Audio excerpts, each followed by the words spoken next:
નમસ્કાર દર્શક મિત્રો, બ્રેકિંગ ન્યૂઝમાં આપનું હાર્દિક સ્વાગત છે. આપ જોઈ રહ્યા છો ગુજરાત ન્યૂઝ 24. સમાચાર પ્રાપ્ત થઈ રહ્યા છે હારીજ તાલુકાના અડિયા ગામથી. અડિયા ગામે કોંગ્રેસની સભામાં સ્ટેજ ઉપર બુટલેગર મામલે ધારાસભ્યએ આપ્યું નિવેદન. 2 દિવસ અગાઉ અડિયા ગામે રાત્રિ દરમિયાન કોંગ્રેસની જાહેર સભા યોજાઈ હતી. અજાણ્યા 4 શખ્સોએ કોંગ્રેસનો ખેસ ધારણ કરીને સ્ટેજ ઉપર આવ્યા હતા. તેઓ મંચ ઉપરથી એક જાહેરાત કરવાની વાત કરી હતી, તેથી ગામ લોકોએ તેઓને મંજૂરી આપી હતી. ઘણા વર્ષોથી તેઓ દેશી દારૂનો ધંધો કરતા હોય. કોંગ્રેસની સભામાં તેમણે આ ધંધો બંધ કરવાનું જાહેર કર્યું હતું, જે આવકારદાયક છે તેવું દિનેશ ઠાકોરે જણાવ્યું હતું. જે કામ પોલીસે કરવાનું હતું તે કામ કોંગ્રેસની સભામાં થયું છે, તે સારી વાત છે. સ્ટેજ ઉપર આવેલા આ 4 ઇસમો કોંગ્રેસના સક્રિય કાર્યકર કે સભ્ય નથી, પણ તેઓને હું જાણતો પણ નથી તેવું દિનેશ ઠાકોરે જણાવ્યું હતું. અડિયા ગામે કોંગ્રેસની સભા હતી, તેમાં બુટલેગરો સ્ટેજ ઉપર આવી ગયા હતા અને દારૂ બાબતે વાતચીત કરી હતી. શું હતી સમગ્ર બાબત? 2 દિવસ પહેલાં સાંજના લગભગ 7-8 વાગે અમારી કોંગ્રેસની જનમેદની સભા હતી.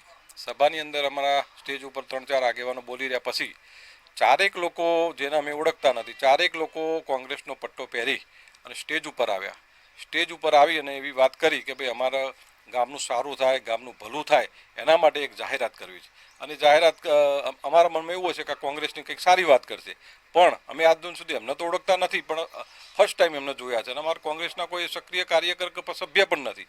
એટલે આવીને એમને એવી વાત કરી કે ભાઈ અમે આટલા વર્ષોથી અડિયા ગામની અંદર દેશી દારૂનો ધંધો વેપાર કરતા હતા, વેચતા હતા, પણ આજે આ ક્ષણે અમે આ કોંગ્રેસની સભાની અંદર અમે આજથી આ દારૂ વેચવાનું બંધ કરીએ છીએ અને આજથી અમે દારૂ વેચીશું નહીં અને અમારો જે મૂળ જે છે ધંધો ખેતીનો, એ આજથી ખેતી કરીશું.